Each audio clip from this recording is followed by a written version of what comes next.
5 ఏళ్ల పాటు అరికట్టడానికి కార్యకర్తలు నాయకులను ఆపగలరా? జగన్ క్యాడర్ను కాపాడుకోగలరా? భవిష్యత్తు ప్రణాళికలు చేసుకుంటున్నారా? రాజకీయ పార్టీలకు ఎన్నికలతో గెలుపోవటంలో సహజమని ఓడిపోయిన పార్టీలు పలుకుతుంటాయి. అది నిజమే కావచ్చు. కానీ ఓడిపోయిన తర్వాత అధికార పార్టీ ఒత్తిళ్లు తట్టుకుంటూ 5 ఏళ్ల వరకు పార్టీని కాపాడుకోవడం ఓ ఎత్తు అయితే, 5 ఏళ్లు ప్రతిపక్షంలో బలహీనపడిన తర్వాత అధికారంలో ఉన్న పార్టీని ఎదుర్కొని ఓడించడం మరో ఎత్తు. రాష్ట్ర విభజన తర్వాత కూడా తెలంగాణలో టీడీపీ బలంగానే ఉన్నప్పటికీ కేసీఆర్ దానిని నిర్వీర్యం చేశారు. కానీ టీడీపీ ఓటు బ్యాంకును మాత్రం కేసీఆర్ ఏమీ చేయలేకపోయారు. అందుకే ప్రతి ఎన్నికల్లో ఎన్టీఆర్ని పొగుడుతూ ఓటు రాల్చుకునే ప్రయత్నం చేస్తుంటారు. అందుకే 2023 శాసనసభ ఎన్నికలకు ముందు ఖమ్మంలో శ్రీకృష్ణుడు రూపంలో ఉన్న ఎన్టీఆర్ విగ్రహం పెట్టించారు కూడా. ఆ ఎన్నికలలో టీడీపీ పోటీ చేసి ఉంటే గెలిచే అవకాశం లేదనే చెప్పవచ్చు.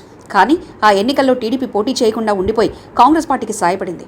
ఓ రాజకీయ పార్టీ ఎన్నికలలో పోటీ చేయకుండా మరో పార్టీని గెలిపించడం, చేతికి మట్టి అంటించుకోకుండా కేసీఆర్కి రిటర్న్ గిఫ్ట్ ఇవ్వడం రెండు విశేషమే కదా.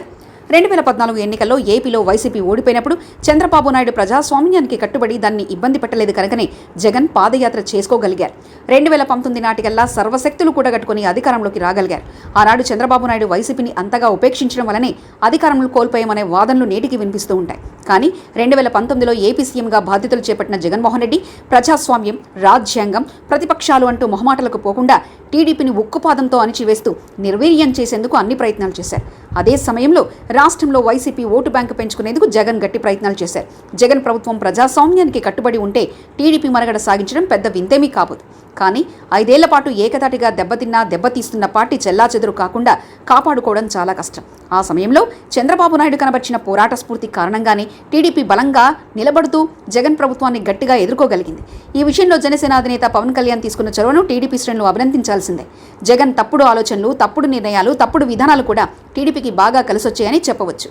వాటన్నిటినీ చంద్రబాబు నాయుడు తెలివిగా ఉపయోగించుకుంటూ ముందుకు సాగి ఎన్నికలలో వైసీపీని మట్టి కరిపించి మళ్లీ అధికారంలోకి వచ్చారు.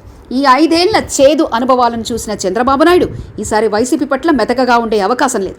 ఒకవేళ ఉందామనుకున్న నారా లోకేష్ టీడీపీ నేతలు ఉండనియరు కనుక ఇప్పుడు వైసీపీ చెల్లాచెదురు అయిపోకుండా జగన్ 5 ఏళ్లు కాపాడుకోగలరా? అసలు తనను తాను కాపాడుకోగలరా అంటే అనుమానమే. కానీ ప్రజల తరఫున పోరాడతామని, మళ్ళీ అధికారంలోకి వస్తామంటూ అప్పుడే కొత్త ప్రగల్భాలు పలుకుతున్నారు. ఇంతకాలం వై నాట్ 175 అంటూ పార్టీలో అందరినీ మభ్యపెట్టగలిగారు. కానీ ఇప్పుడు చిలక పలుకులతో ఎవరిని మభ్యపెట్టలేరు. అసలు జగన్తో ఉంటే తమకు ఇబ్బందులు తప్పవనుకునేవారు వైసీపీలో చాలామంది ఉన్నారు. గతంలో పరిస్థితి వేరు, కానీ ఈసారి పరిస్థితి వేరేగా ఉండబోతుంది. ఇటువంటి పరిస్థితులను జగన్ స్వయంగా కల్పించుకున్నారు కనుక పర్యవసనాలకు సిద్ధంగా ఉండాల్సిందే. మరిన్ని కథనాల కోసం సబ్స్క్రైబ్ చేసుకోండి మీ అక్షర శిల్పం.